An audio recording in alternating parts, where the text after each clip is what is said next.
यह वीडियो एक ऐतिहासिक और रहस्यमयी यात्रा होगी जहां हम सोमनाथ मंदिर पर हुए आक्रमणों के पीछे छिपे रहस्यों को उजागर करेंगे। इस वीडियो में हम बताएंगे कि आखिर क्यों इस मंदिर को बार बार निशाना बनाया गया और क्या इसमें कोई गुप्त शक्ति थी जिसे विदेशी आक्रांताओं ने लूटने की कोशिश की। भारत के पश्चिमी तट पर स्थित अरब सागर की लहरों के किनारे एक ऐसा मंदिर जिसे हिंदू आस्था का प्रतीक कहा जाता है। लेकिन क्या आप जानते हैं कि इस मंदिर को नष्ट करने के लिए 1000 वर्षों में 70 आक्रमण किए गए? आखिर क्यों?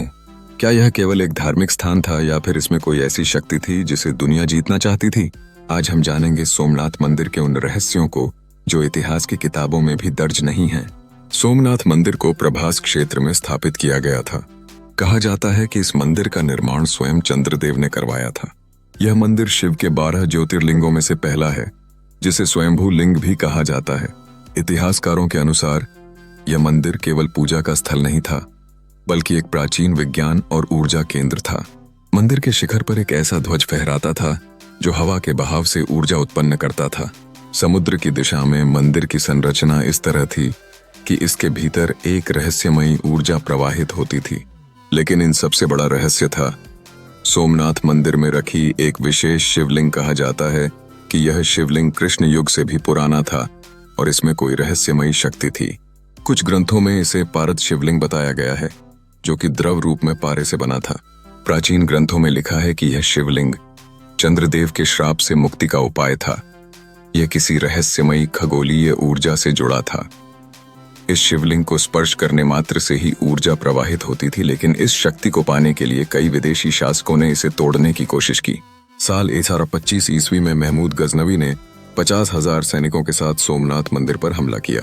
लेकिन इतिहासकार कहते हैं कि उसके सैनिकों को मंदिर के अंदर एक अदृश्य शक्ति ने रोक दिया था। कई सैनिकों ने वहां किसी दैवीय ऊर्जा के दर्शन किए और वे बेहोश हो गए। फिर भी जबरदस्ती मंदिर को तोड़ा गया और शिवलिंग को खंडित कर दिया गया। गजनवी ने इस शिवलिंग के टुकड़ों को गजनी ले जाकर अपने महल की सीढ़ियों में लगवाया था। लेकिन अजीब बात यह थी कि उसके महल पर अज्ञात आपदाएं आने लगीं और कुछ वर्षों बाद वह खुद भी एक दर्दनाक बीमारी से मारा गया। साल 1665 में औरंगजेब ने इस मंदिर को फिर से नष्ट करने का आदेश दिया। लेकिन जब उसकी सेना मंदिर तोड़ने पहुंची तो अचानक समुद्र से उठी तेज लहरों ने उनकी नावों को डुबो दिया। कई सैनिकों ने मंदिर के आसपास रहस्यमयी ध्वनियां सुनी।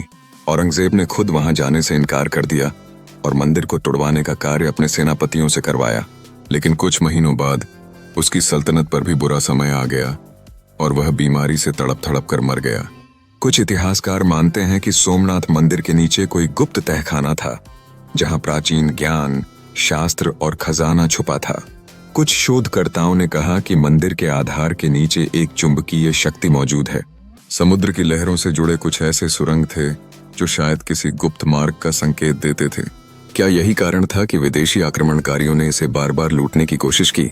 भारत की आजादी के बाद 1951 में सरदार वल्लभ भाई पटेल ने इस मंदिर के पुनर्निर्माण का निर्णय लिया। लेकिन जब निर्माण कार्य शुरू हुआ तो वहां काम करने वाले कुछ मजदूरों ने अजीब घटनाएं देखी। कुछ लोगों का दावा था कि उन्होंने वहां रात में जलती हुई दिव्य ज्योति देखी। 1951 में मंदिर का पुनः निर्माण हुआ और अब यह पहले से भी भव्य रूप में खड़ा है। सोमनाथ मंदिर केवल एक धार्मिक स्थल नहीं था, बल्कि यह एक शक्तिशाली ऊर्जा केंद्र था। क्या इसके अंदर अभी भी कोई गुप्त रहस्य छुपा है? क्या इसकी आधारशिला के नीचे अभी भी कुछ ऐसा है जिसे दुनिया आज तक नहीं जान पाई?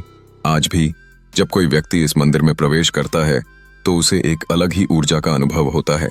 क्या यह शिव की शक्ति है या फिर कोई प्राचीन विज्ञान जो आज भी हमारी समझ से बाहर है?